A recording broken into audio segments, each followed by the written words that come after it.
where I'd really like to start with is, could you have a little conversation with us about really what are some of the big challenges that you're faced with in the industry today? Sure.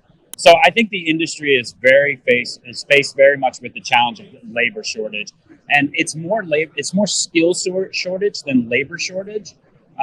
The people are coming around now, but now what's happening is that there's a retirement that we're losing the skill set in the aviation industry, and we have to teach that back to the people again that are coming on into this. So one statistic that I like to use is that for every 12 years of experience we lose, we only get back about 2 months to 2 years worth of experience.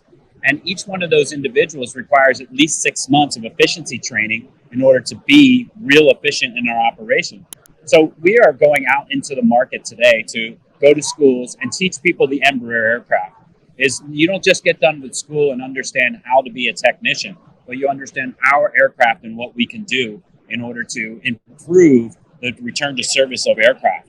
So there's a lot of money being pushed around the industry, and I think it's not sustainable. I think that we have to really ensure that we're benefiting the employee and not necessarily just their pocketbook, because we have benefits in this organization that outweigh all the financial gains that you can get from just a salary. Especially at Embraer, we joke and say we bleed blue blood at Embraer, and it's truly that's what we do. Is we have a benefit that provided to our employees that goes beyond the salary, and that's really just making sure they're part of the family.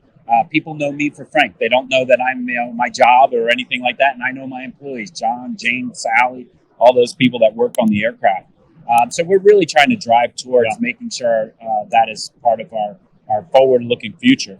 But the next challenge we come up with... Before you go on to that, I just make a quick comment on that is that I do think that that's really, really important to put the kind of emphasis that you put into, labor and training and helping people to move forward. Because, I myself personally, I was an A&P mechanic, 30 years ago, and I began to learn, the importance of actually, being able to do that. And we have seen over the years that the number of people that are focused on being, mechanics and doing maintenance, has gone down over the years, and we're starting to increase that. And things like what Embraer are doing are increasing that and helping to optimize the people and their engagement and their enthusiasm, and actually what it's costing to be able to do labor. The costs are going down when you're doing that, and I know that's a critical component of what you're doing. So I couldn't agree more. Yeah, that's really an important part. So you were going to go to your second one. So our second challenge that we have that we're really working hard on is the supply chain. We're still in the throes of the end of what COVID has delivered to us. Supply chains have been ravaged. We as an OEM always get that call that somebody says, well, you're the OEM, why can't you fix it? So, as the OEM, we drop down into our tiered providers. We have conversations with those people in order to expedite the Embraer product line. We even go down to the subcomponent and the lower tiers.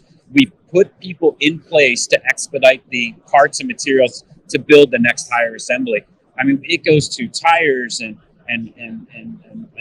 airframe components, and I mean, you name it, there's an issue right now. So we're really trying to dive in at those lower levels to try to expedite the process and really get people back to work. And a lot of it does come from material shortage, but also back to that skilled labor. Is people have kind of migrated away from the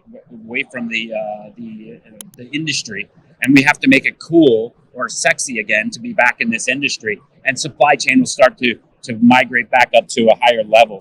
But it's still a challenge that we're dealing with every day.